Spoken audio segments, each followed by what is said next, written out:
Honestly, the reason that I make this video is because a lot of you are reading a book a week and your life isn't changing. So did you just waste your time? Did you just feel fulfilled doing this, but nothing has changed? So you basically wasted your time. A lot of people read books, but very few people find success in them.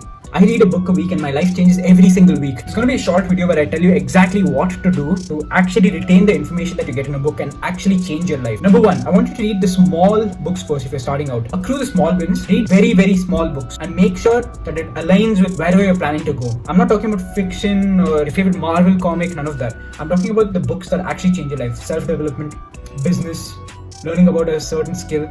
Make sure that you read the small books first, the ones that you can finish in one sitting. You don't have it in your mind anymore that, okay, a book is a chore. Number two, read the same books over and over again. Instead of reading 100 books once, make sure to read one book 100 times. Every 3 months, have a week where you just skim through the books that you've read in the past.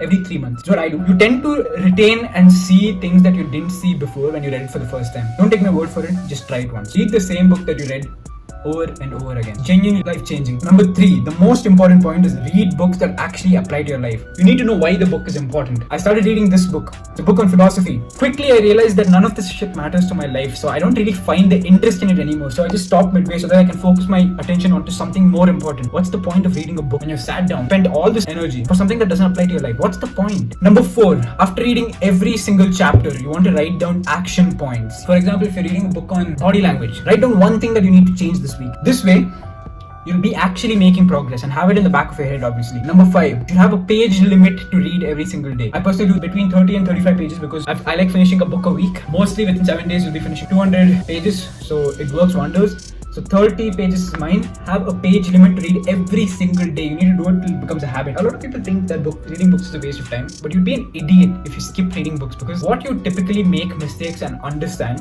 and spend years making mistakes, you could take that away by indulging into someone else's experience. Things that work and things that don't work. Books make it clear, especially in business and into personal lives. You could just look at the people that you want to emulate and start to read their books. Number six, feel free to skip chapters. Sometimes authors write chapters because there's page limits to books, so they just fill up chapters in the middle. Make sure to skip those chapters if it doesn't apply. There's nothing wrong with that. You're just saving yourself some time. Number seven, give yourself permission to skip books. As I told you, this book was a waste of time for me because it didn't apply. So I just skipped it. Number eight, don't read bullshit. A lot of books are horrible. They're horrible. They're going to waste your time. They're going to make sure that your passion in reading and self-education gets ruined. Be sure to identify and skip those books, because the last thing you want is to read a book and that changes your perception on every single book and you stop reading books altogether. When you're reading a book, have a piece of paper and pencil next to you, because sometimes you would want to not sit and open the book, but you want to remember what's in it, if it makes sense. So you need to have a piece of paper and pencil next to you. It's going to save you a lot of time and effort instead of just skimming through chapters after chapters. Usually the authors give you the last page free, so be sure to write your notes there as well. And the reason I read books, because I don't care what anyone in the middle says. I don't care if you're a millionaire or anything. I've seen the most powerful people in the world read books. Warren Buffett, Bill Gates, Elon. I've seen all these guys read books. Why am I not going to do the things that work for them? Like all the retards in the middle. Some guy making 6 figures, some guy making 7 figures. I don't care how much you make. The most successful guy reads books,